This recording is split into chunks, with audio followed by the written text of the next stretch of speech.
like this is what I want from my career, is to be able to just do stuff because it's fun. And at one level, my friend is James Acaster, who gets to do that in Ghostbusters. Sure, that is a different level of fun and interaction, but it's like, can I get all these different experiences and enjoy it and not feel like I've sold out at any point? Then great, I'll carry on doing that for as long as I can.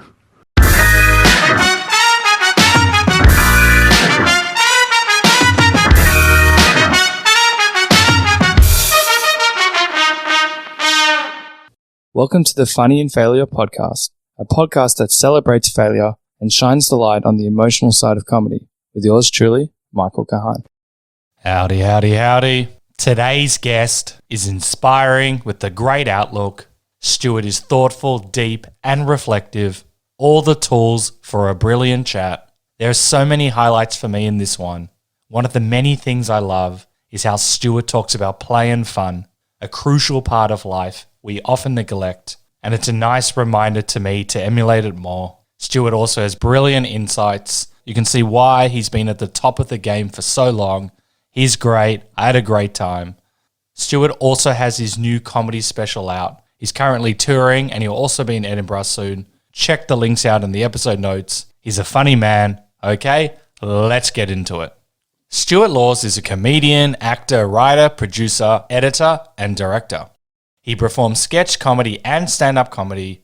He supported James Acaster on his UK tours, and he's appeared on and written for Radio 4, has 2 specials on NextUp Comedy, one on the American label 800 Pound Gorilla Media, and has written a play, The Journey, that debuted at the Edinburgh Fringe at the Pleasance in 2018.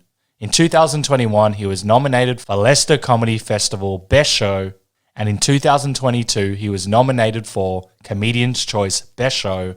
In 2023, his Fringe show was awarded 4.5 stars by Chortle.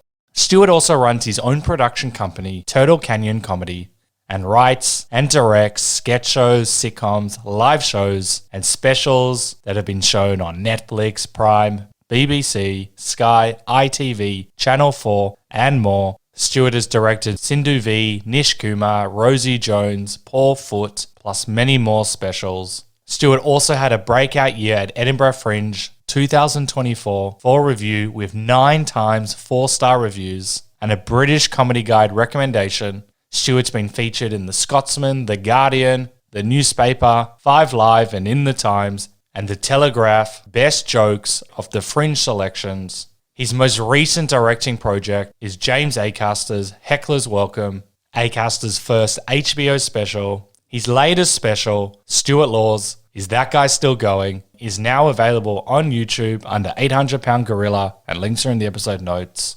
So as you can imagine, we dive deep and we cover a lot, and we chat about Michael Caine's iconic delivery of the line, never, and making a show about it, directing and producing his new shows, Authenticity and Real Self, Almost Quitting Comedy, Flow State, Being Good at Comedy, Saying No, Posting Quality, plus plenty more.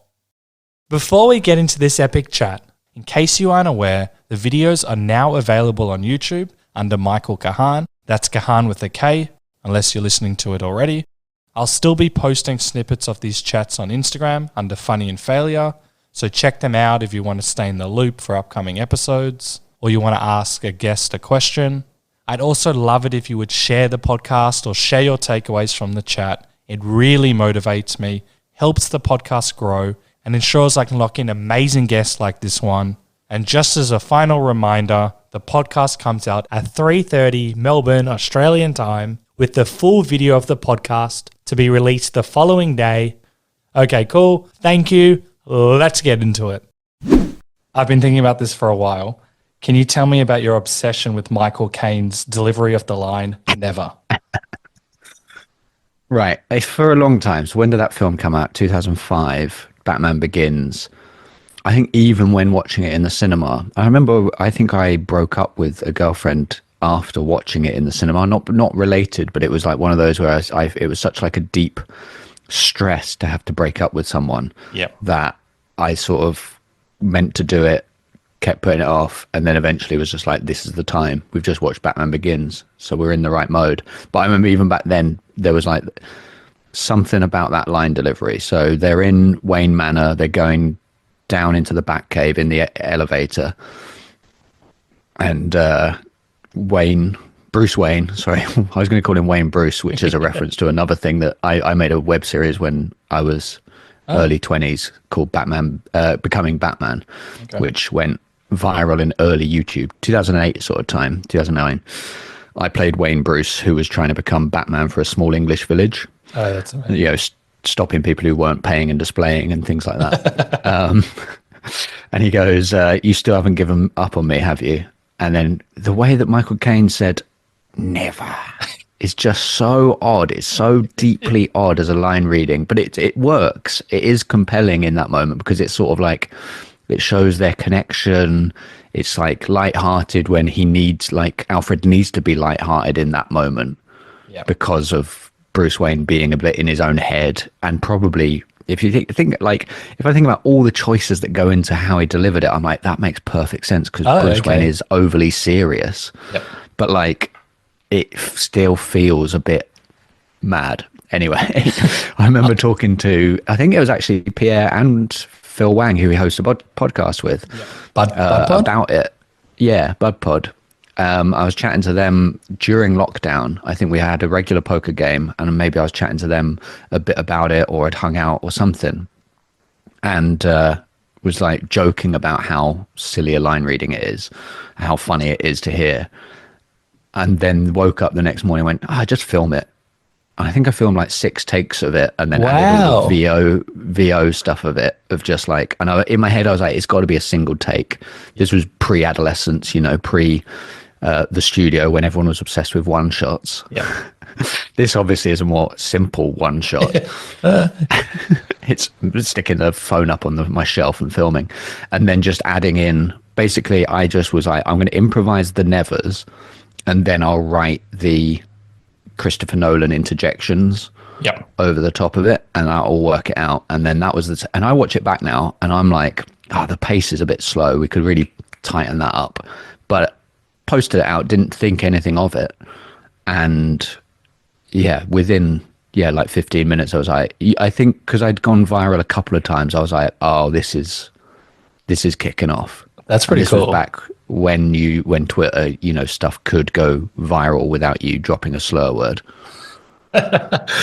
Can you? I've got so many questions on this. Imagine one like Michael Caine is deeply insecure about this line, and you've drawn attention to it, and he's like, "Oh no, I knew I shouldn't have said the line that way." But isn't it crazy how something as simple, you know, very clever, can go viral like that? And I'm sure, you know, you're a producer and a director. You're probably like banging your head sometimes. You're like, "I wish I could get millions of views," and then you do something like that, and it just blows up.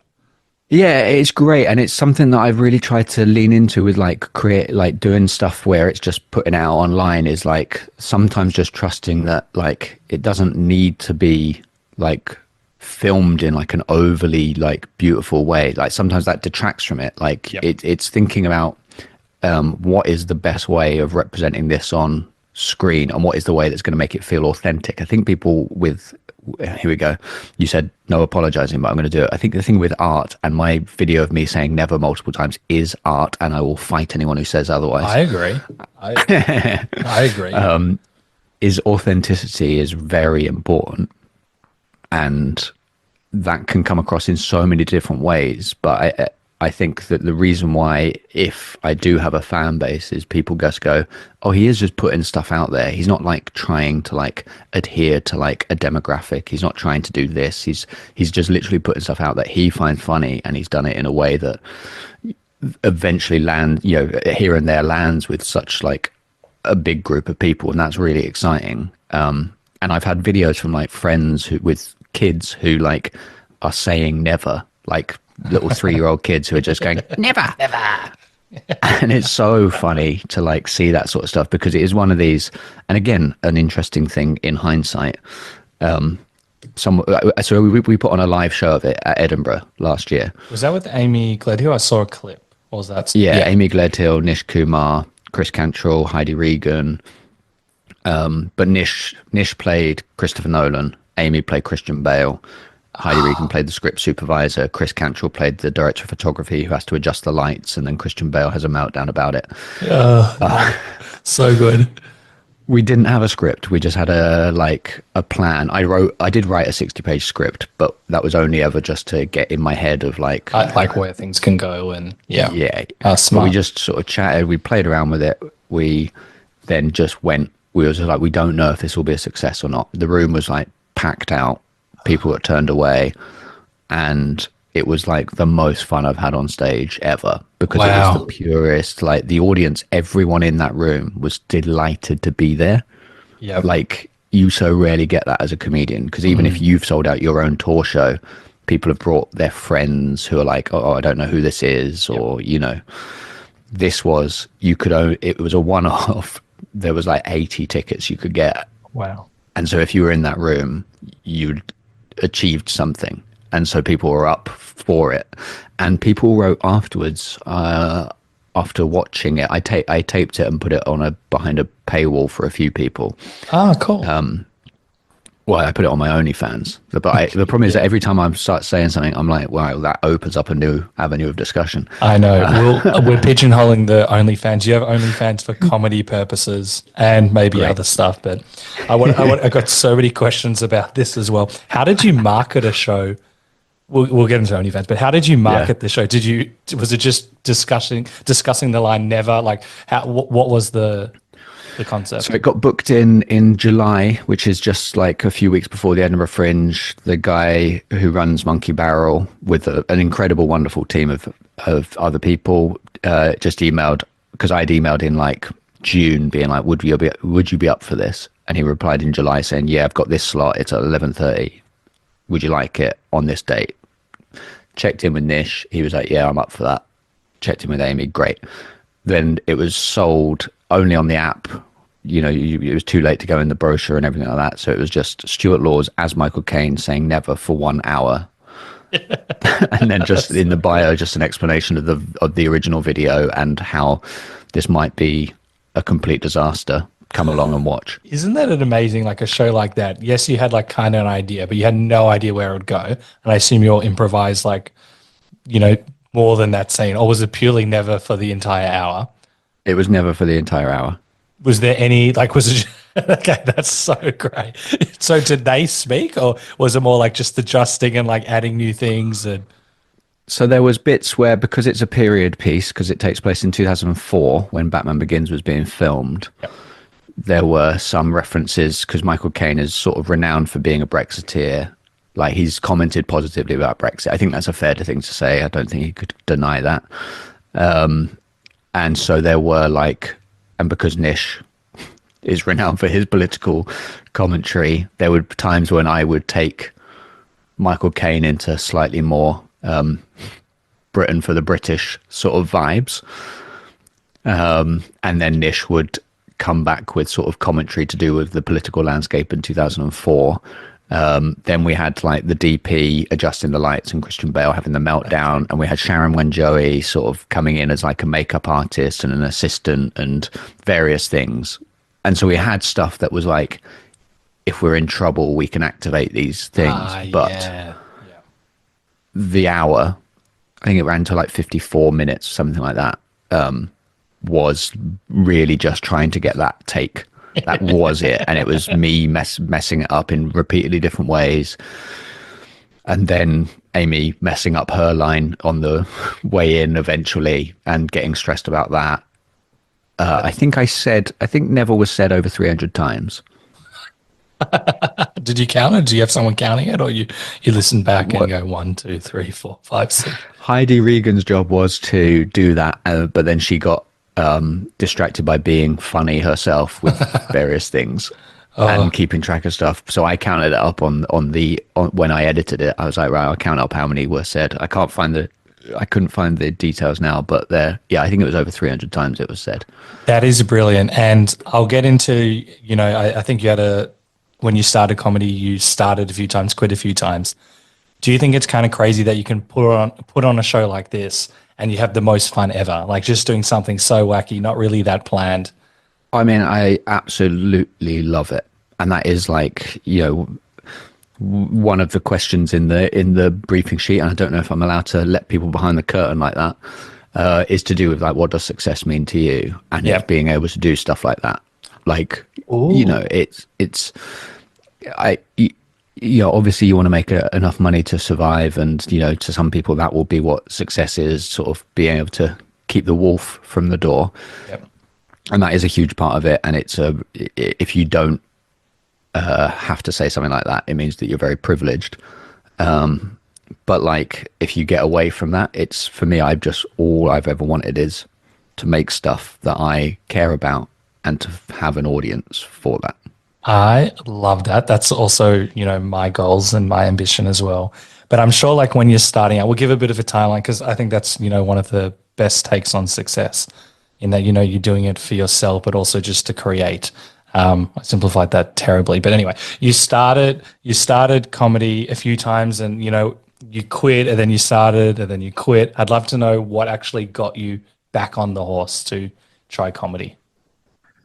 So for my first gig was in 2006, but I just wouldn't consider that as like the start of when I started doing comedy. I'd say it was like more like 2009, 10 sort of time was when I was like, I sort of started to hit what I actually care about. Like what, like, not fully, but like being like, those first few years I would do a few gigs in Slough and Reading in my local area, like open mics, and then occasionally would go into London. But like, it wasn't until 2009, 10 that I started gigging regularly. And it was because I sort of had not enjoyed those first few years, and it still continued, you know, through till probably like 2011 time here and there.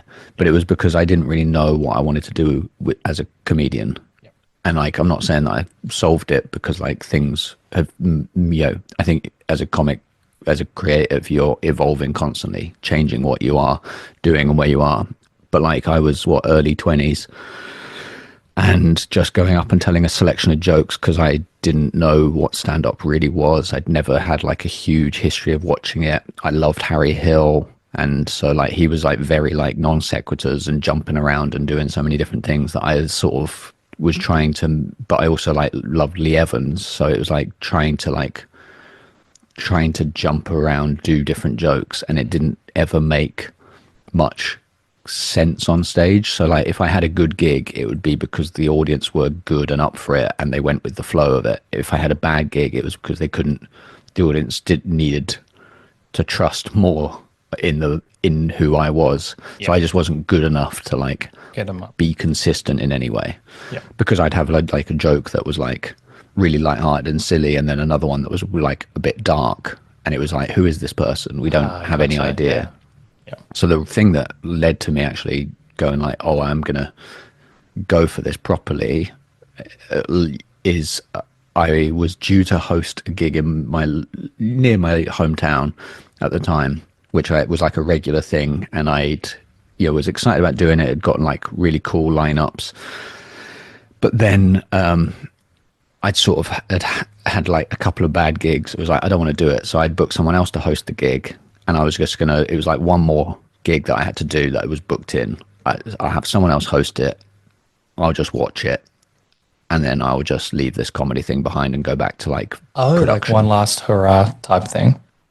That person dropped out like last minute. And so I was like, oh, I need to host it. But I was like, I'm just previously hosting. I'd just like done material and then been like, and here's your first act. But in that person dropping out, I was like, well, I haven't got any material that this lot haven't heard already. So I can, all I'll do is I'll go on, I'll chat to them, I'll be nice, and then I'll bring the acts on, and then I'll quit comedy. And then it was so fun being myself on stage that I was like, oh, maybe I should do that. So then I spent like a year or two just going up with no material in my sets and just doing it that way, and then finding things that became like stuff I would lean on. And then a few years after that, it was like, right, now you're like, that gave me the baseline of how to be on stage, which then meant that material could then go on top of that, and I knew how to deliver it based on the fact I'd been myself on stage. I think it was actually a friend of mine said that a friend of theirs had watched me and said in the early days was like, yeah, Stuart's really funny in like real life, but like on stage that doesn't come across. Oh, it's always the other way around. Yeah. And I was like, oh, that's interesting. And so like having that almost quitting and then just being myself on stage and forcing myself to do that was what gave me, and I'm sure I tanked a bunch of gigs with all that improv like looseness, but it gave me the baseline to be like, that's how I can be on stage, basically. That is so unique because the confidence, especially if you're not loving it, to actually like try something different is pretty rare. But doing improv of all things, you normally see comedians who do improv after like 15 years and they're just hoping that they can like talk about another bit, but you're just going out there playing and having fun. That's a very rare outlook. And guess what? You're saying that 15 years. I'm back at that after about 15 years. Oh, really? At the Fringe this year, I'm not doing like a pure stand-up show. I'm doing like a comedy stand-up theatre hybrid for 5 days, and then Fridays and Saturdays I'm doing a fully improvised stand-up hour. But like there might be bits in that where I do like old routines if that sort of thing comes up, but like the idea is to go on stage with no plan and then see where it goes, basically. Okay, this blows my mind because most people probably don't realize that generally stand-up, for example, is written to the T for most people. They know everything that's going on. Tell me about the flow state. Like, do you just, even if you're having a bad day, can you just activate the switch and you're just in the zone? Oh, that's a good question. I definitely, basically, the reason why I came about doing that is the last couple of years I've been doing those very scripted, tight shows, and like my special that's out was like deliberately very tightly written because it's like about a serious thing. So I was like, it has to be controlled because you can't be loose with that. Yep. But when I went on tour with it last year, I was like, oh, the most fun gigs are now this show's so locked in my head that I can go off piste. And then like in Bristol, I had like a chaos audience with an audience member who laughed like a goat. That was very fun. And then people just sort of chipping in with random stuff here and there. And it was so fun. And I was like, again, no apologies, but like I think I am good when I'm in that state. And it's like that's what people like about me as a comedian, where they're like they can't quite predict where I'm going to go. And I think I am quite quick on those sort of when you're in that state and you've got an audience who trust you. And so the following show that I did at the Fringe last year and I'm on tour with now, it started very tight. And then by the end of the Fringe, I had realized that the show is about relationships, including my relationship with the audience. And so it has to be looser. And so on tour, it's stretched from 60 minutes at the Fringe to like, I think the longest it's gone is like 97 minutes with a break in between, but like totaling up 97 minutes, where I haven't really added material to that. It's just, if you allow yourself to follow those, deviations, it can be really fun if you know that you've got this structure that you're landing the plane at the end, so you can take your detours. And allow for and doing all of that, I was like, these are my most fun bits, and I've had these deviations have led to like routines, have led to like me understanding a joke better because of how I've improvised in the moment, or even like this is stupid, but like a routine from a couple of 5 years ago now about swallowing a Kinder egg. The punchline of that came about because I was improvising around it, and I just asked an audience member, "You've got some questions about this by the looks of it?" And they said, "Yeah, what was the toy?" And I was like, how have I not sitting down in front of a document, I'm not thinking, what's the toy? Yeah. But like, of course, that's what an audience is thinking, and it's like trusting. And I learned a lot from that, of like trusting like yourself on stage to like ask questions you think the audience might be asking in their heads, and just saying that out loud and then running with that. You would know, and obviously you've been doing this for a while, but most comedians come from fear. Not all, but it sounds like most comedians aren't necessarily enjoying themselves sometimes. They're getting there. It can be very robotic. Some do, but they're like, it's like can become very robotic. And so yes, they're enjoying the laughs and all of that, but then afterwards, it's the same, and there's nothing wrong with this. I do this. It's the same thing for like 8 months, but you allow yourself to play and have fun. And yes, comedians do it in their own way. Sounds like this is like a core thing for you. And tying back to success, it sounds like whenever you've been at your best comedy wise, it's allowing for that play and fun. Am I hearing that right? I think that is true, and it is also probably explaining why it's taken me longer to get to being what I would classify as definitely good. Interesting. As in, like, I would say a long time, I think there would be a lot of people who would say I was really good and they loved my comedy, but I would struggle to say that I was definitely good. And I would now say I am, and like, obviously every comedian is going to have a bad gig and have audience members not like what they're doing, but I think that it's way more difficult now to say that I'm not good, whereas I think it was easier to say I was not good 5, 6, 7 years ago. Isn't that exciting? Because a lot of people, I can't like admit it. They don't know if they're good. Like obviously you're good, but to be able to say that out loud, did you think you'd be able to, there's waves. When you first start out, sometimes you think you're amazing and then you go up and down, but having that knowing that you're actually good at your craft, not a lot of comedians would say that. Yeah, and I definitely will have moments where I will, by myself be like, nah, you're not, and you have that self-doubt. And, and when you, start your comedy journey with like a bunch of peers who, some of whom are now, internationally famous, it's important it's important to both judge yourself by your peers and not hold yourself accountable to that at the same time. Yeah. To use that as inspiration, but to not use it to beat yourself up about. Yeah. But that can be, oh no, go on. No, and so, yeah, like, I'm 41 now, and I think definitely just a few years ago where you just sort of, and I think, just knowing yourself more and feeling more confident in it and having some successes, you just go, first of all, it's not charming to be this age and to be like, oh, I'm so bad. I'm not.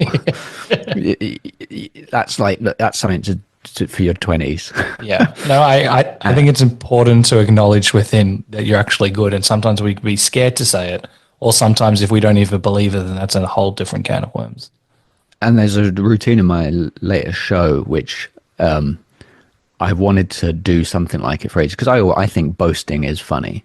I think that is inherently funny. Yeah. And there's always been little elements of that in shows where it's like, it's especially funny to be boastful about something that's not really at all relevant or is like quite immature to be boasting about. And the routine in this show, because it's about relationships, is about how people fancy me. I just thought it's funny to do a routine about why people and to be like, to lay out in order all the reasons why people fancy you.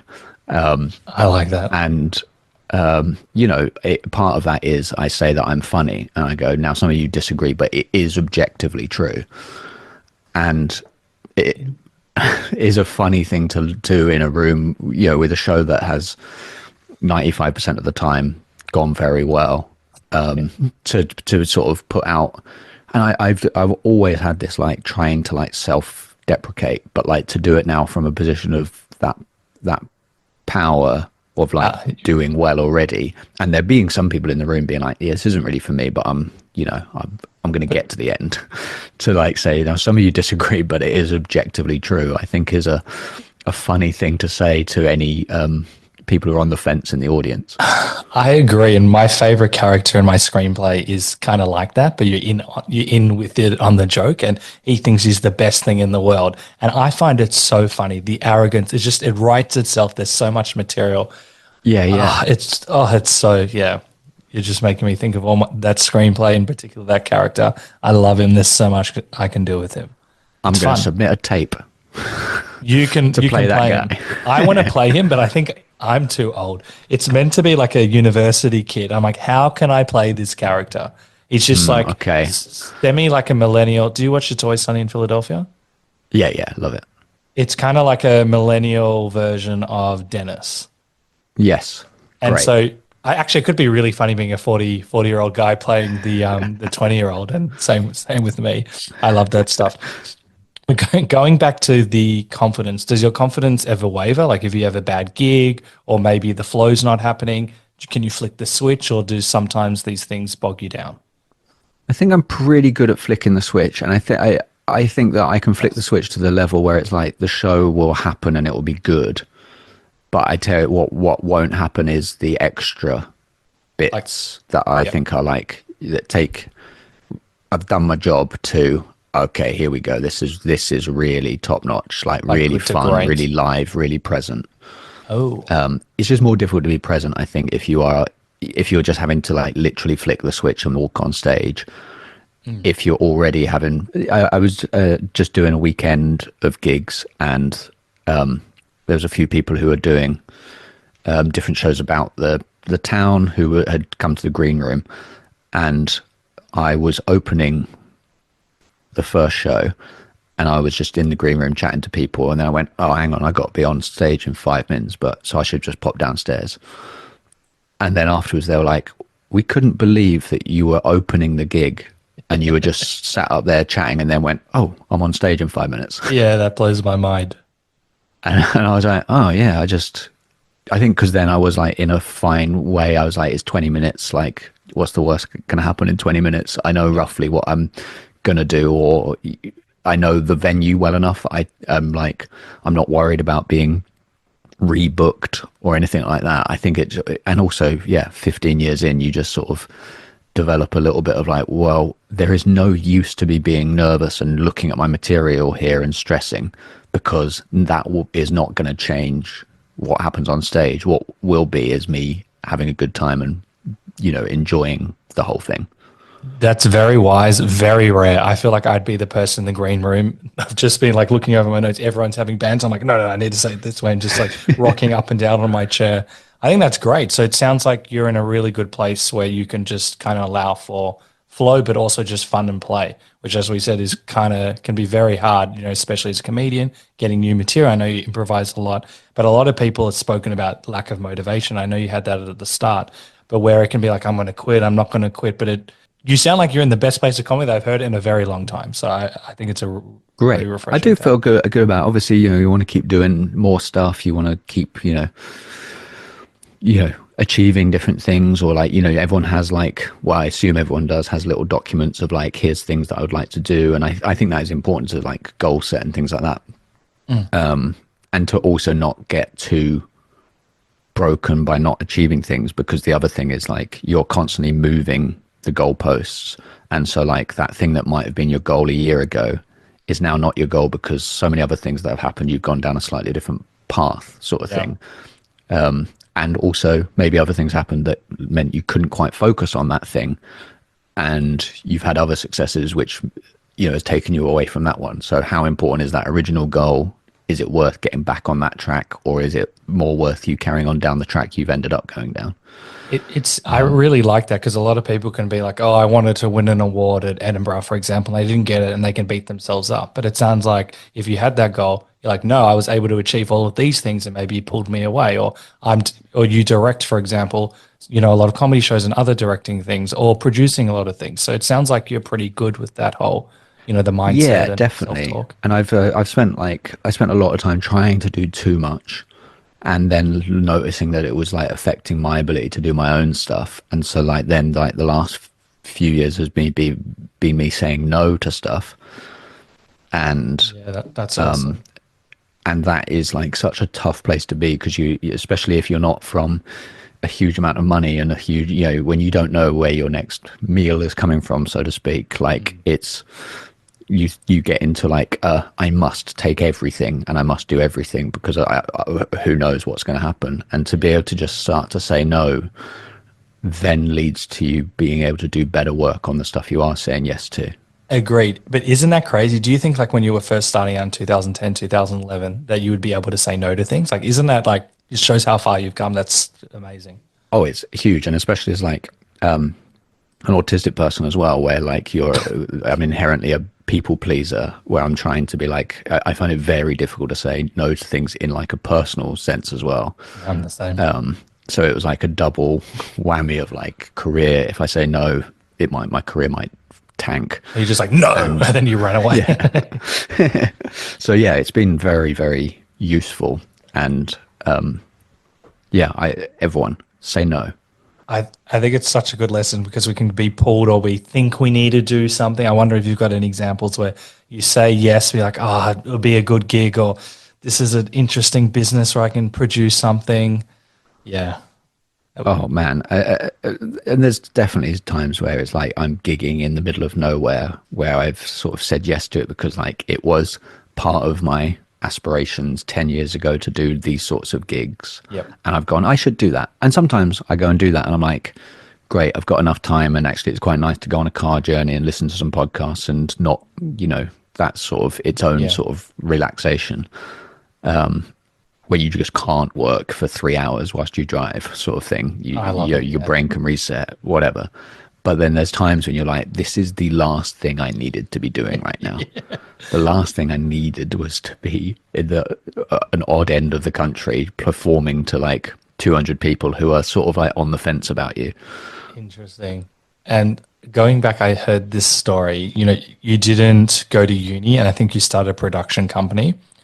And I think you were saying yes to a lot of things, like through people who knew someone, and like corporate will do stuff. And then you also learned the lesson to be able to say no.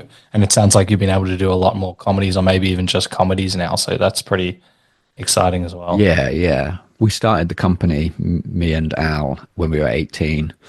We made like prank videos at school and short films and stuff like that. And then he got a job offer from like an ex head teacher of his to like come and teach the children how to make films.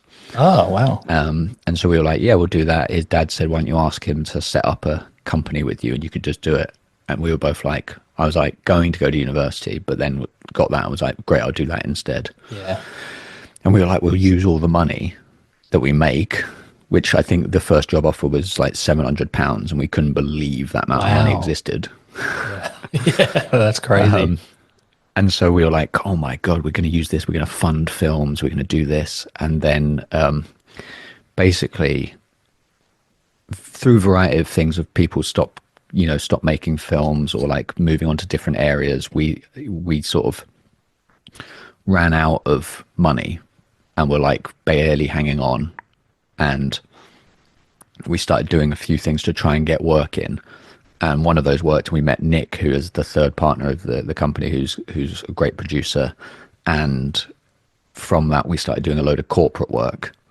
And it was like, I think I was like 24, maybe, when that happened, 24, 25. And it was the first time I'd ever been paid a wage, proper wage. Because before that, I was a projectionist and I worked in a bar in the evening. So I was basically doing what I do now. Which is doing 3 jobs, but one was working at a bar, one was being a projectionist at the weekends, and then running the company during the day. So basically I had no free time.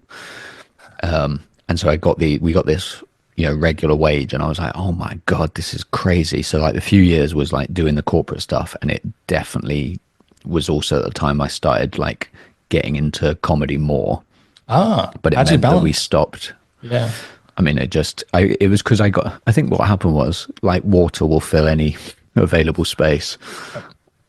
I got to quit the bar job, and then I was like, well, what will I do with my evenings now?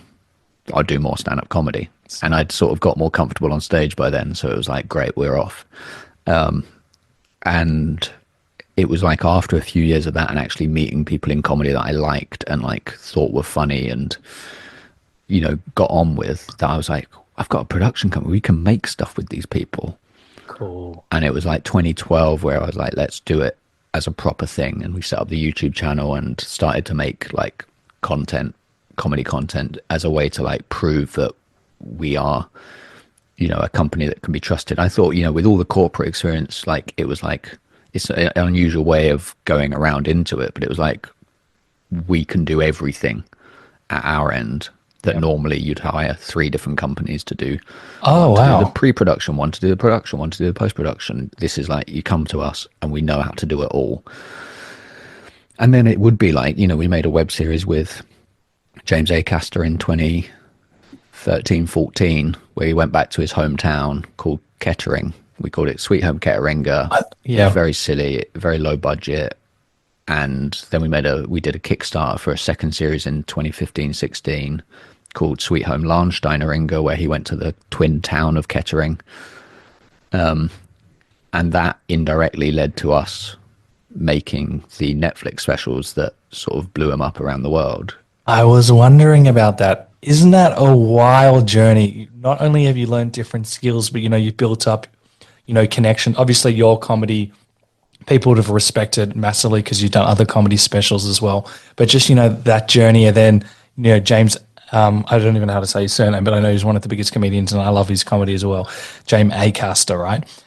Is it that blows my mind? Like, something you started out in your 20s and then you built your way, you developed all of these skills, and it's something you use now. And it ties in with all the comedy stuff you're doing as well. It's not a separate entity. It's so great. And it's like, we're like now, we do occasional corporate things here and there, or like, an old friend who like we worked with when we were like 19 got in touch recently, and he works now for like a nature like government body, and he was like, we're making this film, there's not like a lot of budget, but wondered if you guys still do that sort of thing. And I was like, that sounds interesting. So like, if I've got like a day where I can come in and film it, like that will be a fun thing to go and spend a day in nature and film that sort of thing. But like 95% is now comedy, and that is exciting because it means I'm not having to get into the office every single day, sit at my desk and then adjust text documents to then overlay onto a video about how a drug's efficacy is improved over the last 3 years. But regardless of what you do, it goes back to fun. Like, you're at a position where, generally speaking, you can go, that sounds fun, I'm going to do that. And I think that's why I do this. And I think everyone, regardless if you're the accountant or anything, we're like kind of scared to put our hand up and say, I want to have fun. But you're doing it all elements. Obviously, every day is not going to be fun, but at least, you're in the pursuit of it and you're actually living and breathing it. So many people I know, when I say I have fun and play and whatever, and they're like, but how? Like, they can't comprehend that you can earn money doing that. Yeah. It's exciting, and I'm very lucky, but I also you've worked hard for worked to a level that shocks some people, but I also have privilege of being a white straight guy who, when I was 18, people were just like, cool, you're plucky and we like you because you fit what our view of what an entrepreneur or like a successful person will be. So I benefited from all of those variety of things, and I've had pretty solid health and things like that. So there's so many elements that go into making someone a success or opening up career paths for people. Did you catch kind of the drug as well when you did that first viral video? Maybe it wasn't your first one. As what do you say, Wayne Bruce? Oh yeah, there's an alternate reality, like a split timeline multiverse, where I'm a YouTuber now. Because when we started that, 2008, we put the video out. Me, Al, and Nick made this video of me. Basically, there was a headline in a local newspaper that said, "We need Batman to protect our village," and it was because after there was like a club in a farmhouse in the village, which every teenager would go to, and on a Sunday morning there would be a bit of debris around the town, the village high street. And one time they'd knocked all the hanging baskets over. So like all the plants are on the floor. We need Batman to protect our village. And we're like, that is funny. Concept. And like the Dark Knight was coming out or had come out. And so we all loved Batman. So we just were like, right, let's just do it. And it was like me being trained to become Batman but being pathetic at the same time, and even shaving like a little mustache in. Like, this was pre-Kick-Ass as well. It was when Kick-Ass came out, we were like, have they seen our series? There were genuinely about 5 or 6 jokes that were like word for word exactly what we had done. Wow. And we were like, they can't have seen it. And also it's not like our ideas are hugely original, but like at the same time we were like, I can't believe this. Anyway, the reason why that stalled slightly was partly because our vision for it got bigger, and we, had this vision of like the water of the village being poisoned, and all of this big plot, which we were getting. I think we got into halfway through series 3, where we were doing so much corporate work that we lost time to do it, and like the cast had got so big that it just reached an ending where we didn't even end it properly. Would you bring it If back? we had that time to do it, like if we'd not got that corporate work to come in, I think we probably would have just gone more all in on just finishing this and making it as good as we could and just ending it, and then finding a new thing to do with the channel. We were like bigger than a lot of people at the time on YouTube, and we were getting more views than a lot of people. And some of those people that I know from back then who had just started around the same time now have millions of subscribers, run football teams off the back of their YouTube channels, and are like huge YouTubers and have like networks of their own sub channels where you know how that can sometimes become its own network. Yep.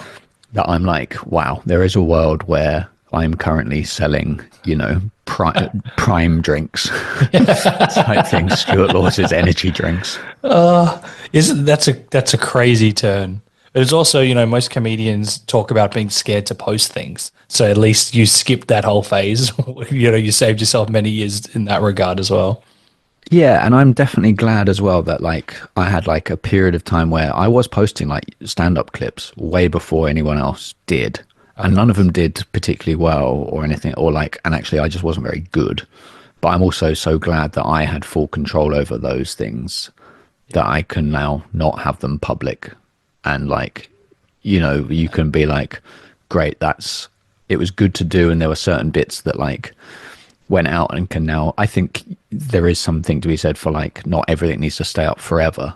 Yeah. And that like certain things can just be for the time, and then, people can enjoy that, and then it doesn't need to exist anymore. Some things you want a permanent record of, but it definitely did teach me like that early success, because we didn't put our names on the first series until the season finale. We put the credits up, so it was like a mystery who it was, and the local newspaper wrote about us every week.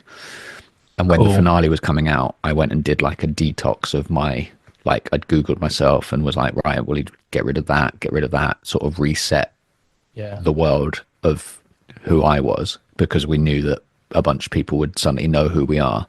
It's like to keep yourself more private, or just in case things may have been slightly controversial, questionable, which is very normal. Not controversial, just bad, really. I don't think there was it really is just like I was very much so excited that we could put stuff out online and people around the world could see it, that we were just putting out everything and anything here and there. And it was just like, well, you've got to have a quality control. Yep. And that I think was a useful lesson for early on, to be like, just be certain of it sure of it to a certain level, that you want it to be out there. You want to put everything out, but it might turn out to not be good. That's fine. You can delete it afterwards, but just make sure it's of a certain level. It's not just the ramblings of a madman. I think that's important because, a lot of people post 5 times a day, or if you don't post every day, you're a loser. And I think that, especially as a comedian, you want people, you're putting yourself out there. So you've probably got a much better balance than for the quality versus quantity aspect. Yeah. And I think, some people get really stuck in their heads about what to put out, and about it has to be this, it has to be so bam. And I've learned a lot of lessons from those sort of people as well, that are there is a mixture to be had. Sometimes I will let my reels or social videos or whatever be a bit looser, because I'm I think this one is one that's what will people enjoy of it is the charm, the character of it, rather than bang bang bang bang bang punchline. Yep. And sometimes it's got to just be bang bang bang, cut out the faff sort of vibes. And it's just trying to work out which, I think, I do look back at the Never video and go that could be 60 seconds long and it's 110 seconds long. You could repost and get even more, but I hear what you're saying. What's interesting is I did a remastered version of it to post when the live show was out. Yeah. And it just doesn't hit at all anymore.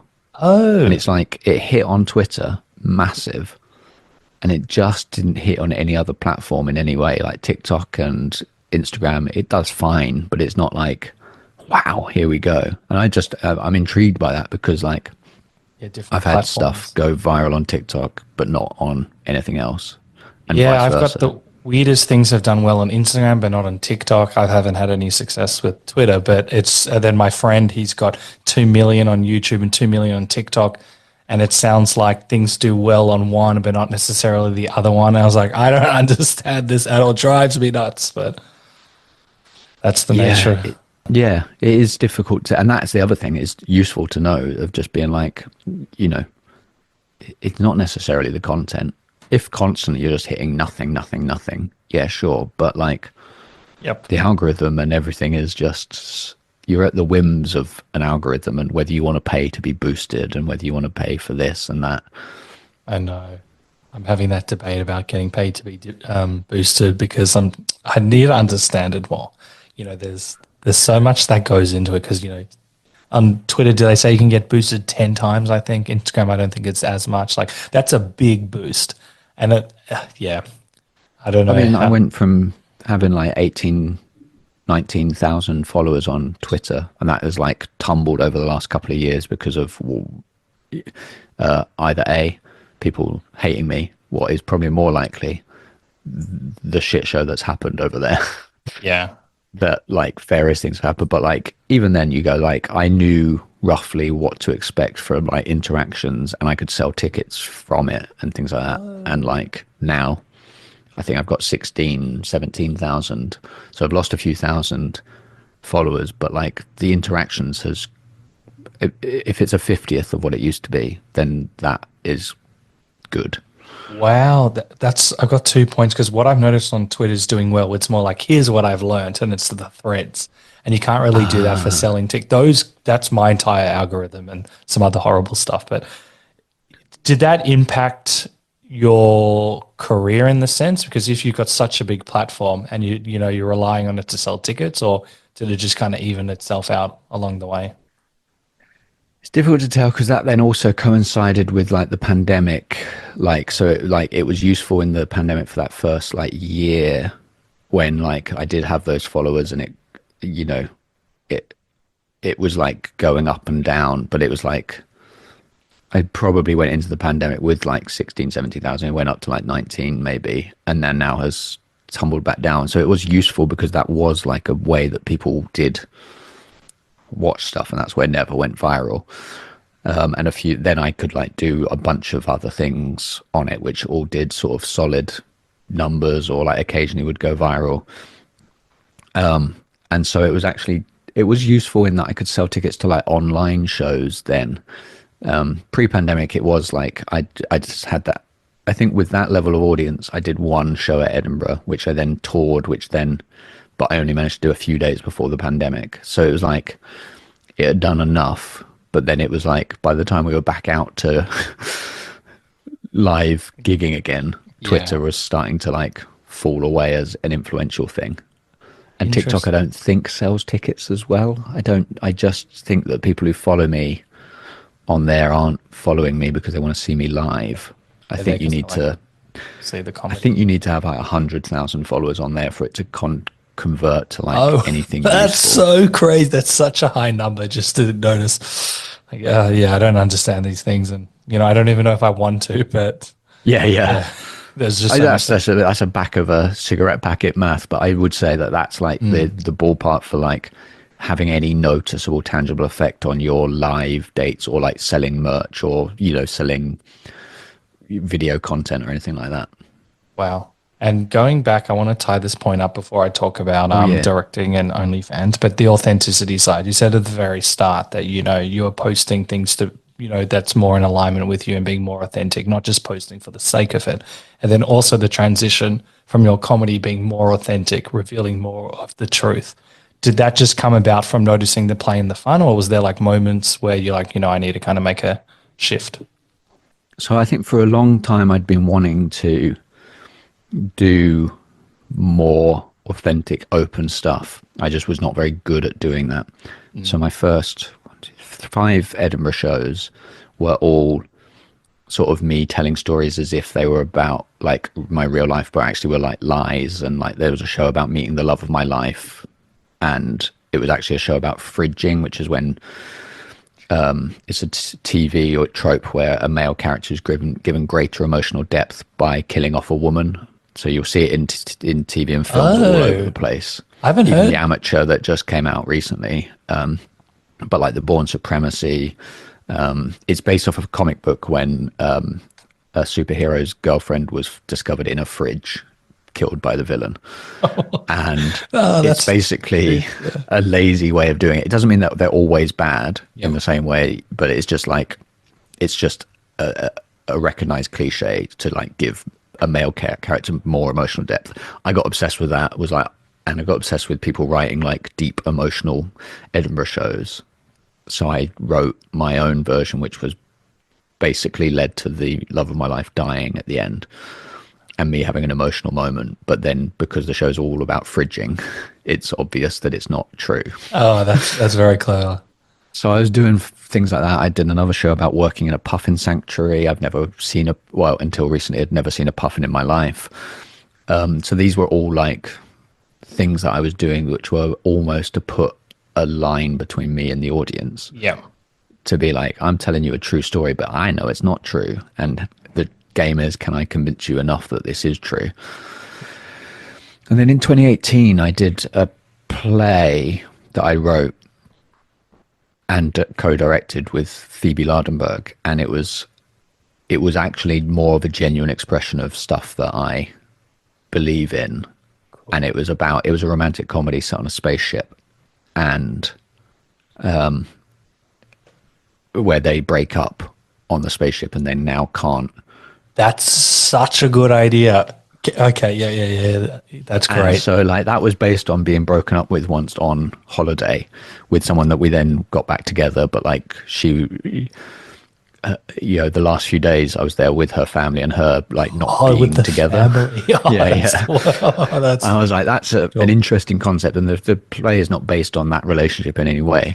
And I was very careful to not make it about anything in my real life, because actually the play becomes a play within a play, where it turns out the actors are in a relationship together, and the lead male actor has written the play, and he has taken other people's stories and made them his own and monetized them. And it's to do with authorship, and it's to do with toxicity. And he's like, has been mistreating her and has lied to her and has been coercive and all these things. And it's to do, but we couldn't sell it as that. We could only sell it as it's a rom-com on a spaceship, because we had people at the end of the play making like complaints to like box office to say that play went wrong, and like they're worried about the safety of like the actor. Play went wrong. What do they think was happening?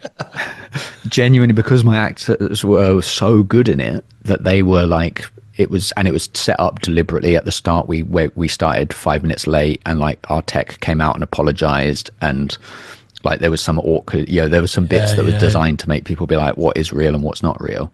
That was like the start of me being able to like start to talk about things that I actually like were more real, basically, than just like lying for lying's sake.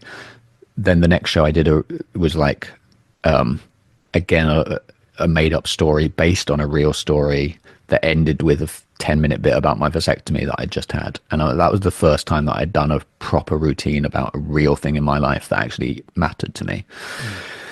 And then lockdown happened, and I'd been wanting to do a show for ages about grief. But like, I didn't want to just do a show about grief, because I'm like, that's boring. We all know what grief is. It's being sad because someone who was a big presence in your life is now gone. And I was like, we all know that. But what interested me was the concept of long grief, a thing that doesn't ever leave you, that you can't predict. And this thing to do with permanence, which I realized was a big part of my life, to do with like, I didn't want kids because becoming a parent is permanent. Even if your child dies, you're forever a parent, whatever. But it took a long time to write that show, and it was like a long time of me going back and forth and just doing these silly shows before I got to a point where I think I was old enough. And actually, what it also was starting on the journey of getting diagnosed as autistic, that everything started to lock into place where it was like, oh, I can now be this authentic, like real self because I know what I am. And that show is not about autism, but like it's about permanence. And this is autism. Being autistic is something that has been permanently with me, but I just didn't know for 39 years of my life. And so that show I sort of have as a tagline of like, this guy might be autistic. And then the next one is, this guy definitely autistic. Oh, like part one, part two. I've got so many questions. One, where did the play, did you make the play? Like, did you? Yeah, so the play was produced by the Pleasance, ran at the Edinburgh Fringe 2018, got lots of really nice reviews. It got a couple of sniffy reviews from people who were like genuine. It seemed, there would probably be legit complaints in there, but people thinking that it had gone wrong. And because it was on a divisive topic as well, there were some people that like felt like it wasn't tackled in the right way, which is probably a fair criticism, or a criticism at the very least that has to be listened to and not just dismissed. But like largely it had gotten like, it had a very visceral effect on people, and that was what we were hoping to do. That's amazing. Would you turn it into a screenplay or like a short film or something? Or for a little while it was like in discussions to be, there were a few development meetings and things like that, and they were like, I think what people liked about it was this feeling of like, what the hell was that? Was it real? What happened? And there was discussions of how to like translate that, whether that be like a live TV event or it be like a found footage film or things like that, or whether we just forget that element of it and lean into like the breakup on a spaceship side of things. And I would like to revisit that. I think that's like a thing that like, I still believe in it, and I think it's good, and I loved doing it. I don't think it's dead as a concept. Could you do it, or even just film aspects of it and then show as a showreel, given you're directing and producing? Yeah, that would be, that could be a thing. Basically, I think I have to wait at least 6 months to get beyond all of the other things that are on the roster at the moment. Yeah. But like it basically, when it got out of the rhythm of doing it and being like having like the industry, whatever industry excitement there was about it, it then became more difficult for me to then reopen that and get the excitement back. It's a bizarre, with Hollywood, it needs to be hot and fresh. And then like when it's not hot and fresh, it's hard, but I understand what you're saying. And but even for the creator, I think, just to like, when you're like, haven't got that passion to like, and open a document and be like, right, what are we going to do with this? Like you need to have like that drive or a serious deadline. That's very true. That's a really important point. We'll talk about it more in depth another time, but that passion from a creator and, mentally the hurdles, like when you're trying to sell something. I've done this in America as well. Or then when it, doesn't work out, but it actually works out because you're not working with the bad people, where you kind of put it back and park it, and then you come back a later time with a new set of eyes. And I think that's important. But also actually definitely. Going back to, and I know this is a very big topic, so I'll just make like one comment, talking about like permanence in your show. I think you were like writing ideas of this show for like 5 years. And I think that's really impressive. And then you came back to when you felt you were ready. Because a lot of like, especially with circuits, Edinburgh circuit, for example, a lot of people just want to churn out stuff, but you really honored it. You had the life experiences, you learned from it, and then you decided, how you're going to put it out there. And I believe it did extremely well. I think that's also a great lesson of sometimes if you got something, you don't need to necessarily just hammer it out. You can actually, just process it. Yeah. Yeah, definitely. And that I think is, again, we've talked about where you just put content out, and that's appropriate. But like, it's identifying which are the ones that where it's important that actually you take a step back because you're not quite there yet with it. And this was definitely one of those where I previewed versions of it in 2019, talked about the topic. I wrote essays around the topic. Like one of the essays that I wrote to do with it became a routine where I compare grief to being like, and this is again, like, I can't believe I talk about it on stage because it's so opposite of what I would want to have done in the old days, but I now feel good about it. Oh, brilliant. I talk about buying a porn DVD when I was 19, I think, and how I still have that porn DVD. I just don't know where it is. And I've moved house 7 times, and every single time I'm like, I need to chuck it, I need to get rid of it, but I'm also just like, I can't put it in a bin. Like, it feels odd. And that's what grief is. Yeah. It's a porn DVD. You don't know quite where it is, but every now and then you'll think about it and feel gross. There's a good Curb Your Enthusiasm bit there where, you know, I could just imagine like Larry trying to throw out the porn DVD, and then like everyone he knows is there, like the rabbi's there, and he has to like hide it. And then he goes on a date and like the lady sees it. There's so much. Yeah. Oh. And that was like started as an essay and then was like as part of a bigger thing where I just sort of wrote about the process of like, I remember like, you know, of my dad dying in 2015 and like all of the weird things that go into it, and the fact that he had so much World War II memorabilia and all of these different things. And then like 60% of what was in that essay is irrelevant, but like 40%, one was that porn DVD bit, one was the World War II memorabilia, which then comes out, gets written as a routine about jokes to do with, you know, not being able to take his stuff to the charity shop because it looks like it would make the charity shop look racist. I would love to be a fly on the wall for that. And like that was an important process to like explore it fully. And then even like my mum tried to come to an early preview of it at a festival, and I said to her, no, go and see Rosie Jones. For a start, it will be better. Secondly, like I didn't say to her at the time, but like in my head I was like, I'm probably saying stuff here that's not quite right yet. I don't want her to see that stuff about her ex-husband.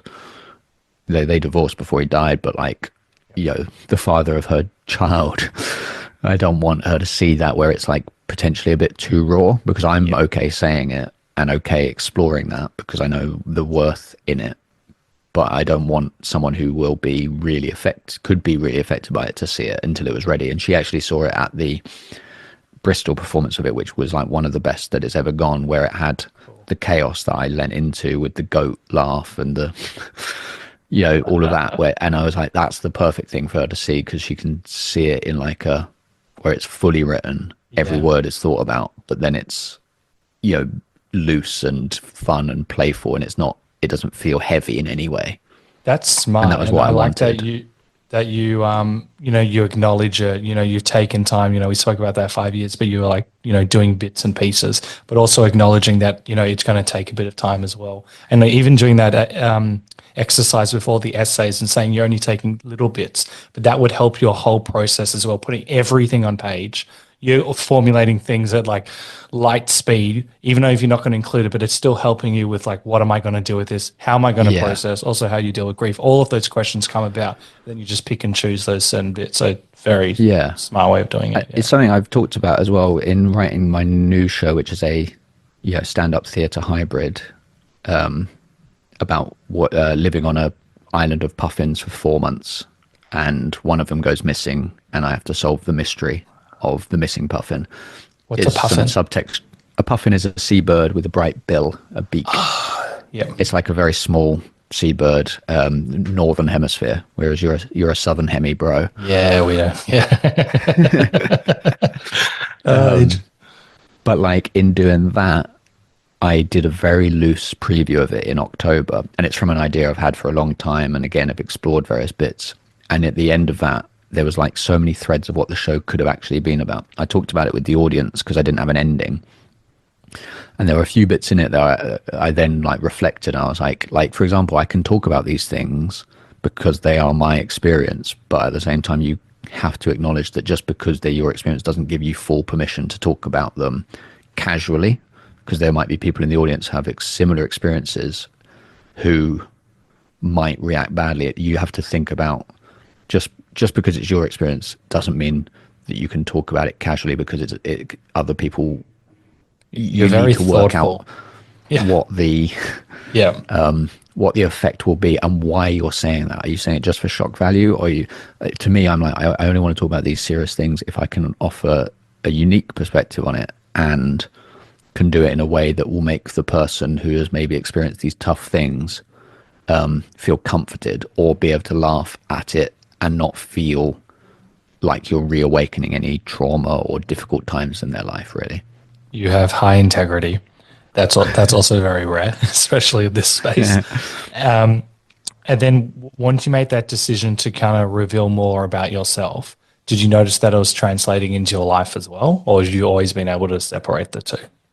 I think it's like this combination of things that I feel very good about in my life, where like I got this autism diagnosis. I was going on that journey. I made that transition as a comedian into like, a more mature, older comedian that is telling these sort of things, but I've also been more open in my personal life. And I've sort of, I'm in a very happy romantic relationship, but but all of these things sort of came in and around the same time. And it's like they all probably fed into each other. Yeah. And helped build each one up. And in the same way, that's always like been what my career has been, where like my production company has given me opportunities as a comedian to do things that are like, production values are higher than perhaps my peers would have been able to achieve. And, then my successes in comedy have helped the production company get to certain things. So it's acknowledging how interacted everything it is. But yeah, talking about these things on stage is interesting because it does mean that I just have to be more accepting of the fact that I should be talking about them more openly or off stage as well. And that is something that can be quite tough. But like, if you're prepared to go on stage and say like, I'm in a happy relationship, and this is, it's not something I was very private and very personal about things. And, I've over the last few years, I've had like, to deal with like a couple of tough issues to do with like personal interactions with someone. And it was a situation that I'd been going on with for like a few years without talking to anyone about it. And then as soon as I started talking to people about it, it just made the whole process easier. And everyone has difficult people in their life, and, there's contrasting stories and there's, different perspectives. But like I was finding that in the last few years, being able to be more open about stuff just makes it easier. That's a great, that might not be true for everyone, but I do think that there is, in that horrible way of like, if someone's having a tough time, you can say, do you want to just go out for a walk? It feels dismissive and pat and not helpful, but like more often than not, you go out for a walk with someone, it does actually make things a bit, you go, have you just tried telling someone about it? You go, oh, come on, that's not going to work. Oh, it did work. It's crazy. Like in my general thumb, it always works for me. But you're like, I'm not leaving the house. I'm not changing my environment. I'm not going to. And then it's just like, and then you have it and you're like, wow, I'm an idiot. Oh, no. I know you're there. You froze for a bit. Sometimes I feel like such an idiot. I'm like, oh, that walk really helped. Even if I'm not talking with anyone, I've just left my environment, gone for a walk. I'm like, I'm a 33-year-old guy, and I keep on forgetting this. And I think everyone does, and it's so easy to like get stuck in these ways. And it's just, I think it is literally to do with interrupting the script, and you build these scripts in your head about like who certain people are to you, how you react to these situations, and like we're all going to keep doing it for the rest of our lives. But like we need to have people there, or our own ability to sometimes step out and be like, change that. You need to change that right now.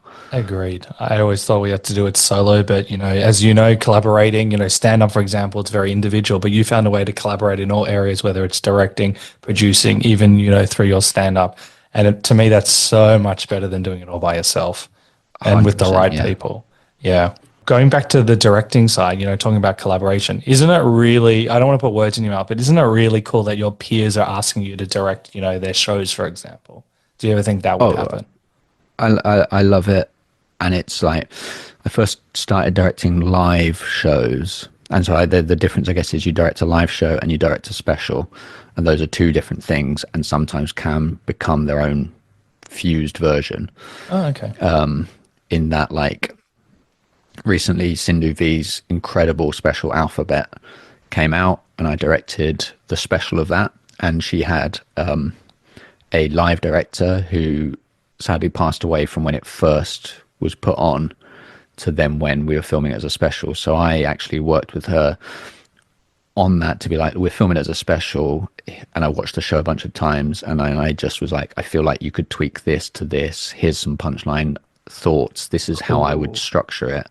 So it became like, whilst trying to honor the original work of the original director and what Sindhu was trying to do for it, it was like, this is how I think you should open with this routine that sets up this, and it would work better as a special. And that was a really nice thing to do, where it was like, I'm directing the special, which is you're choosing, you know, the camera angles, the way that you're going to film it. You're helping with like the stage design, the lighting design, you know, all of these different things. And you're working with the talent to be like, this is the vibe that you want to create, but like to also have input on the show creatively is like, that's my ideal sort of state. And I didn't start doing the live show directing, I think it was 2015 was the first one with Harriet Kemsley. And it was her debut, and she was talking about some pretty serious stuff and finding that sort of difficult to do because she was a new comedian, and she's so incredible at doing that now. And that was like, the challenge of that was performance. How do we get you talking about these things when really everyone who loves you so far loves your like high energy, excited sort of tone? And that taught me a lot about like working with the talent to like, basically you're trying to make them the best version of themselves. And then from a bigger perspective, you're like, can I impose structural things? Can I do joke punch ups, things like that? But the main thing is how do you make them the best version of themselves? Once again, that's very rare because we've all got our own biases. You might be in your own, like there's some comedians who don't do crowd work, for example. So if a comedian's doing crowd work, you could have your own triggers and biases and be like, no, don't do crowd work there because of their own insecurities. It sounds like you're able to put your stuff to the side, look at it, you know, non-biased eyes and go, I'm going to try and make you the best that you can be. Also very rare. So what do you think? You're a humble guy, but what do you think that people pick you for? It is it your eyes, or your ability to look at a non-bias, or what is it that like may rest in peace Woody Allen thing of like, you've got to be talented, nice to work with, on time, right? You need two of those three. You know, I think I'm pretty much on time, and I'm nice to work with. But like, if I'm not on time, then I'm talented. You know, if I'm late, it's because I'm going to bring something to the game. Gotcha.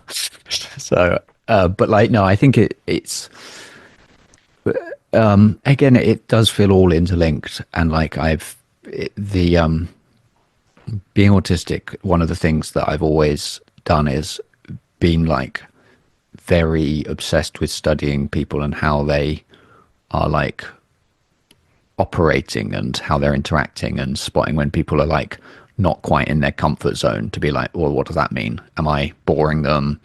Have they just lied to me? Or, you know, all of these sort of things become like part of your like, and you know, there's a vast range of different experiences as an autistic person, but like that has become a part for me. And so I think in directing people, it's been like, oh, they're uncomfortable in that area. Why is that? What's going on? How is that manifesting? Or is an audience watching being like, I feel uncomfortable right now because I don't know where this show is going. I don't know what the like direction of it. And I feel like a lot of audiences do want to just have the comfort of like knowing it's going somewhere. We all have like an inbuilt structure, a thirst for this narrative to be like, it may feel like a deviation or a detour, but like I know that it's definitely, it feels like it's pointing somewhere. And also like a safe aspect as well. Like when I've seen you as stand-up comedians and no judgment, and you don't feel like they're not okay. You feel like this could go off the rails. Then that's where I get completely out of it, and I go to, even though I'm not a parent, I'm like a parent. I'm like, oh, you okay? And I can't enjoy it. God. So it's the same with structure as well, where you feel if they're even going as off the basic as Harriet on her debut show. Very early on, she would deliver certain routines staring off at the air conditioning machine in the left of the venue. Yeah. And she just did that because she didn't want to look anyone in the eyes, or you don't have to look them in the eyes. You can look in the general direction of an audience. Yeah. And so we just worked on that performance. And even then we did runs of the show where she just had to, I mean, absolutely wild to think about it now, considering how little I like eye contact, and now I know why I don't like eye contact. We did one-on-one performances of the show where she just had to look me in the eyes for the entire show. Great exercise, especially because that would have been her weakness at the time, but you to acknowledge it as well. Yeah. And so, yeah, that's one thing. And it just then gave, and like, you know, I think she would acknowledge herself that show wasn't like an unqualified, success, but like it built the ground for like her show, third or fourth show, was a really beautiful show about a very personal topic, and it was funny and silly and tackled a very serious topic in a way that was like unique and genuinely affecting, in a way that I'm like, I'm not taking the credit for that, but like at the same time, like she had to put in that work to get to that level. You're like a sensei, you know, like what's the movie, The Karate Kid, like wax on and wax off, and then I love that. That's really unique as well, and you're seeing them for where they are now, and you know, putting your life experiences as well, but also from the respect of peers side. Like, you know, when you first start out, you know, every comedian wants the respect of their peers, but now you're at a stage where, you know, you're the one that people are going up to you, but they're also leaning on not only your directing skills, but like also your comedy skills, because they value you as a comedian as well.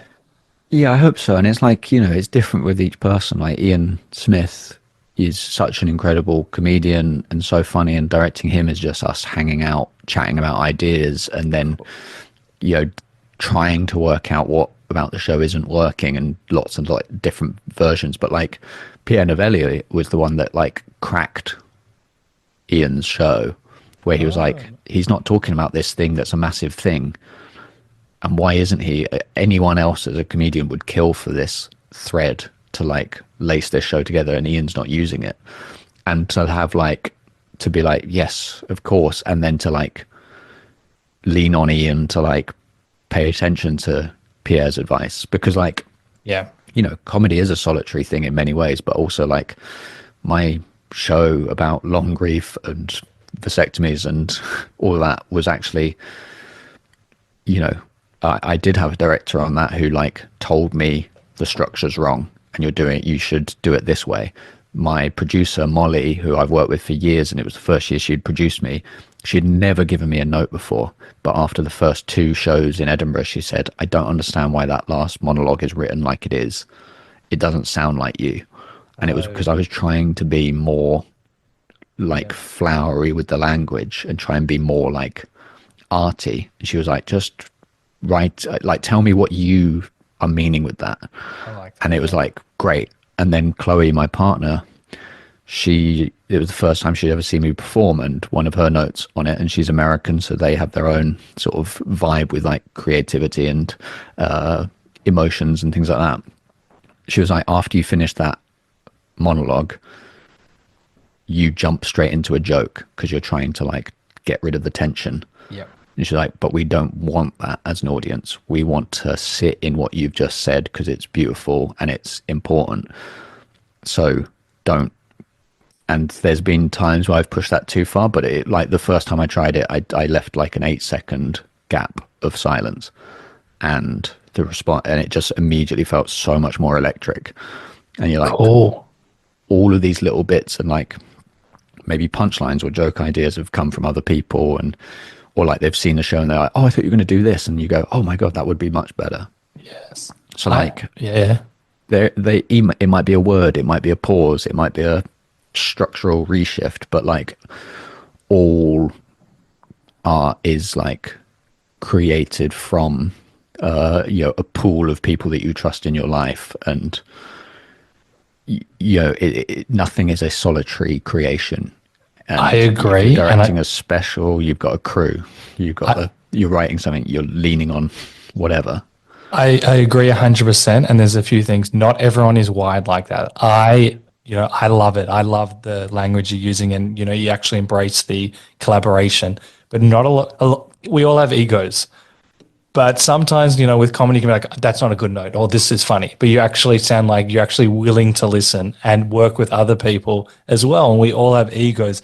And that is so refreshing to hear. Like when I create who I want to work with, just exercises, it's, you know, we're all going to have an ego, but willing to take on feedback is so rare. And it sounds like you're pretty. Yeah. Yeah.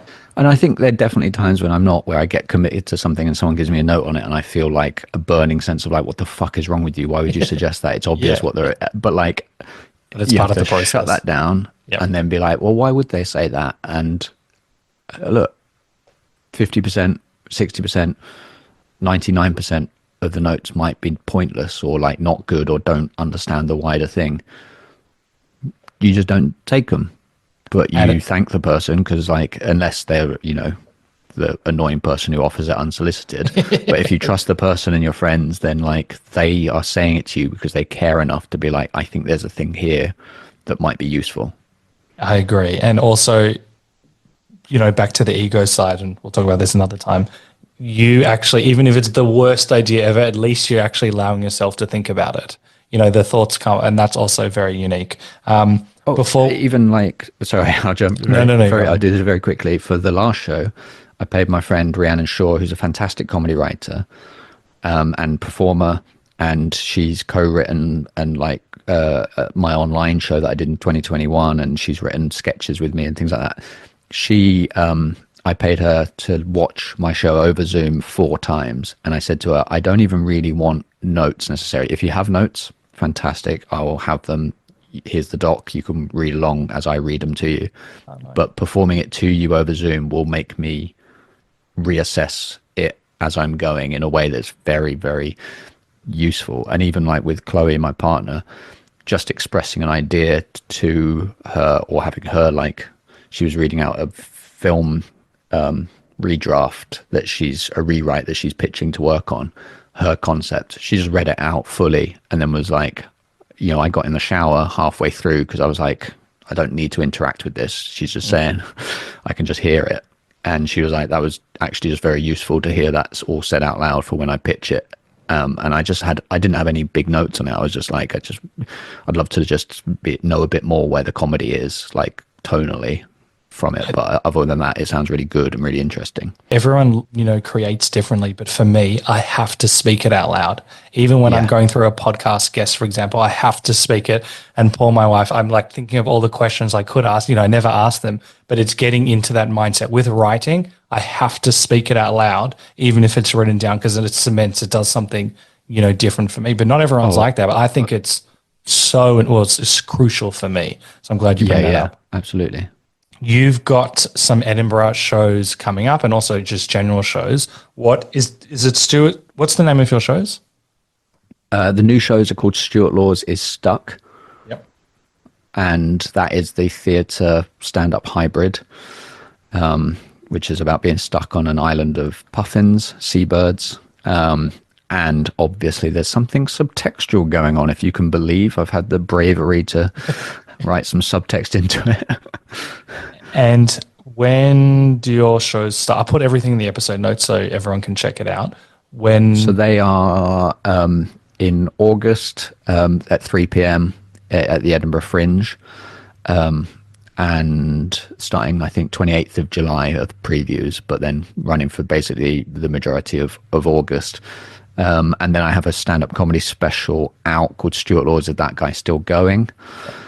Very fun. And that is the one about long grief and things like that. But it's you know, I think of, you know, I'm very proud of that show. Nish Kumar directed it, actually, which was a fun job swap because I directed his special and I'm directing his upcoming special. But he was very, very good on that. And he had some really interesting notes. But again, a big part of it was that me performing that show, knowing Nish was directing it, made me more aware of bits. And I started to like, even though I toured it, I'd done it at Edinburgh, I tweaked certain bits where I was like, that was never been a strong line. So it's out. I'm not doing it because Nish is directing it. I owe it to him to be better. Oh, that's brilliant. And the day before we filmed it, we did a run through of it in the venue of just him and the producer, Laura Ruxell, in the audience. And I just ran through it that way. And because I was wanting to make my friends laugh, I chucked in a couple of extra lines, which I was like, that's going in the show. Oh, brilliant. So like the next day. So that again is the collaborative thing, is that Nish had some really great thoughts in it, but even just his presence there was enough to make it better. Yeah, I think that, it takes two to tango, that you want to, go to the next level. That's also in the episode notes. And how do you feel that it's out? It's such a high quality. You've been doing this for a long time. How does it feel to have, that bit of material out there?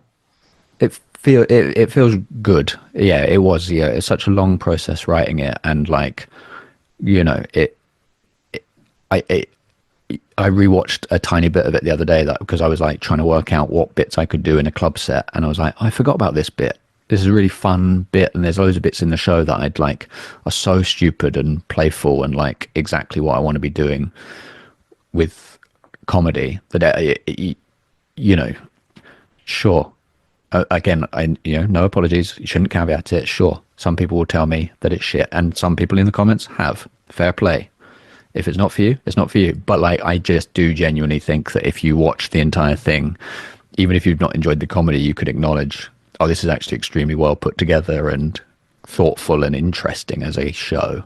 Agreed. And I never understand the people that potentially watch the whole show and say it's shit. Like, obviously there was something. That's a super fan. I hated it so much. I wanted to watch from start to the end.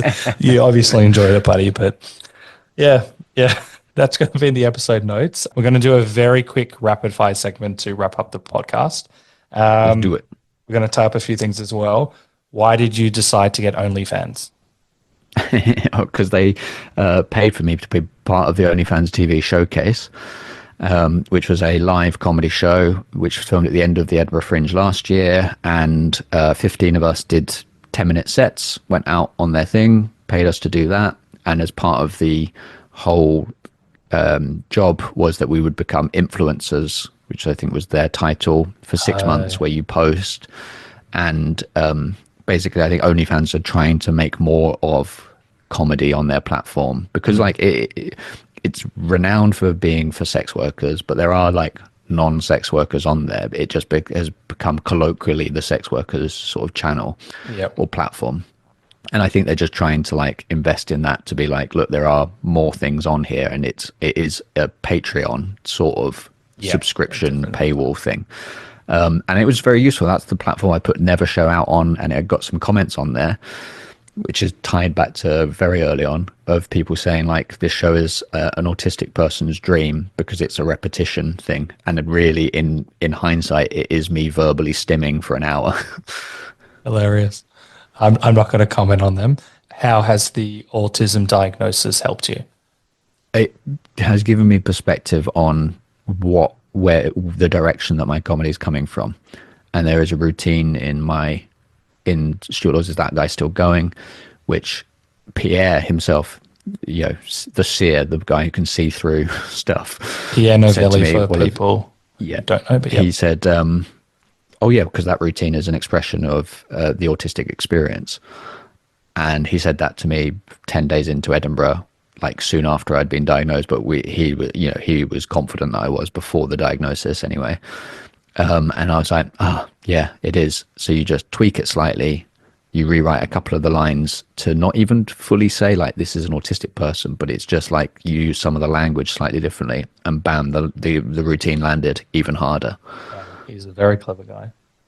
Yeah, and like that has been so helpful on like looking at other routines and other jokes, to be like, how am I not explaining something because I think it's straightforward, and how do you just slightly tweak it so that everybody else gets it? That is a game changer. And why the iRobot mask? So in the mid 2000s, spent a huge amount of money on DVDs, and this is a DVD, like £90, exclusive limited edition. At the back there's a little flap that opens, and the iRobot DVD is in there. Oh, that was one of my favorite films. I was blown away by it. I loved it, and I love doing the impression of the robot when he says, "I did not murder him." That's great. You're going to do a video. Can you do another video? I forgot. Oh my god. Yeah. I'm going to do that, aren't I? Yeah. You're going to Alan have Tudyk. Yep. Yeah. That's your homework. If you can remember this one, Nando's is very special to me. How was directing your Nando's commercial? The director of that was Matthew Holness, who is Garth Marenghi.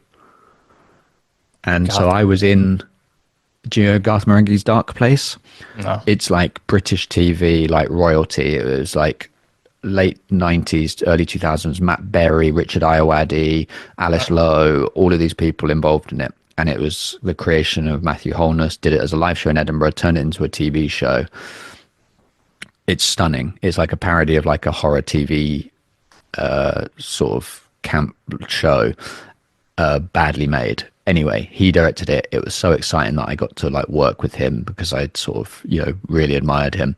And then I think it was the first paid job I'd had to be an actor that wasn't a thing that I had made. And I remember doing the audition, and it was like heavily improv based. And I remember coming out of the casting and the recall being like, man, I am getting that part. Nice. And it was just like a fun, you spent a day in Nando's just acting out these things. And it was, I mean, at the time, when was it? It was over 10 years ago now. It was just exciting to be involved in something on the other side of the camera and no one know that I knew how to operate a camera or directed or, I could just be an actor for the day, and that was just fun. And that, again, is like so much of it. Like I filmed something for a BBC sitcom that should be out by the time this is out. What's it called? Such Brave Girls.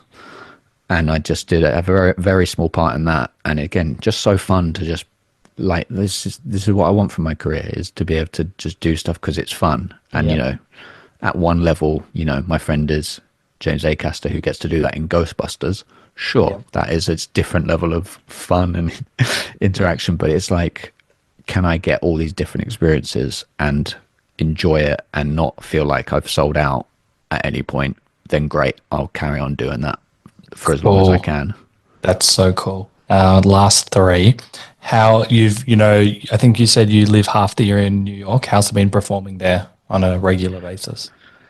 Yeah, so hopefully it's like a third of the time at the moment, and hopefully it will creep up to more. But basically, as I go to do that, I keep getting jobs in the UK, which is really funny a position to be in, where you're like, time to go and start in a new territory. Yep. It's really fun out there. I think that America has obviously some of the best stand-up comedians in the world, and has this incredible commitment to like the writing, the jokes, like the punchlines, the regularity, and all of that.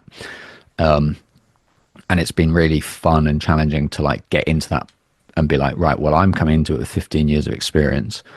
And then also the British experience, which is a little bit more leaning on personality and character, potentially because of the Edinburgh thing. To like be like, how can I best cram as many punchlines in whilst also being like a very different personality, where none of my jokes could be told by anyone else on the lineup. Cool. That's the aim, basically. Yep. And like, it's real fun to do that. And I've played in Minneapolis, and I've played in New York. Those are the two places I've done, and like they're both very different. But like, I think if you've done London and Edinburgh, it like gives you such like a good grounding for like how different gigs can be. And obviously, I'm going to be starting way down the ladder compared to where I am here. But like, that's sort of fun in a way to go along to these gigs and Nice. to die on my ass sometimes, and to die on my ass, and to then be like the surprise like person who does incredibly well because no one's heard of you, and suddenly like bashing out these amazing routines. So again, it's in the territory of, I'm so lucky to be able to experience these new things and to be able to enjoy these new things whilst not having to and it to be part of a larger career. You have a great attitude to see the positivity. I love that. Second last one. Any advice you want to give to people who want to try something different or new, but perhaps a bit fearful of doing so? Ooh, I think what you were saying, like collaboration. If you can find somebody who you can, even if it's just a friend who well, who's not involved at all in creative stuff, but like knows you, where you can be like, do you mind if I run this by you? Or it's finding like, you don't want to completely burn out like the dopamine hit of the creative process on like people on just friends. You want to be to be like, here's this thing, what do you think of this? Or like play around with an idea, but like to have like a group of people that you trust, that you can share these things with, and it might be a different person for different things, but it's also, and something I have absolutely keep doing, is I just put a deadline in where I feel like I have to adhere to it. So like the play theatre stand-up hybrid, at the end of October last year, I booked in a date where I was going to do it, and I had nothing written. I just had the idea in my head and all of the different prep that I'd done. And so I wrote 3/4 of it in 3 weeks, knowing that this would just be to see whether it was viable. And it wouldn't be where it is now if I didn't have that. And then I did another preview of it just over a month ago, where I was like, it has to be rewritten and it has to have an ending by that point, because it's online and it needs to be a proper show, because people are coming along to see it as a proper show, a work in progress, but a full show. And I think, deadlines really help for me, where you go like, that is the thing. And if you don't get it right, it's going to be embarrassing and people will be annoyed. Great advice. You've scared me. I'm not good with deadlines, but I needed to hear that. And before we go, how can people follow you? We're going to put your Edinburgh dates and other dates through your website and your comedy special. How else can people follow you and keep up to date with you? I think it's pretty much Stuart Law's comedy on everything. And at some point I will be launching some sort of like subscription paywall thing that is separate to OnlyFans. You can't be taking the OnlyFans dollar forevermore. And that was real fun experience, but it also taught me a lot about like that, like paywall stuff and about what fans are interested in and stuff like that. But yeah, Stuart Law's comedy is on most things basically. Okay, cool. Those will be in the episode notes. You are a rare human. You're inspiring and you have an amazing outlook. Thank you so much. I really appreciate it. Thank you. That's very kind. It was a lot of fun, actually. Stuart is an inspiration to me as he's able to see his work through the lens of fun. As children, all we want to do is have fun, but obviously, as we grow up, the real world pressures hit us. I'm of the belief that despite all this, our role is to play and have fun where we can. It changes our paradigm and creates greater well-being, not only for us, but for those around us. Stuart talks about how at some stage in his career, he wasn't feeling the passion of stand-up, so he decided to get up on stage, improvise, and have fun. While this can be scary to most, because as humans, we like routine, order, and predictability, Stuart is okay with not getting everything right or perfect at the start. He's willing to let loose and give it a go. I love how Stuart backs himself, gets out there, and embraces the challenge and fun. So I'll leave you with this epic quote. Winning is only half of it. Having fun is the other half. Bum Phillips. Thank you for listening to the Funny and Failure podcast, exploring the deeper side of comedy.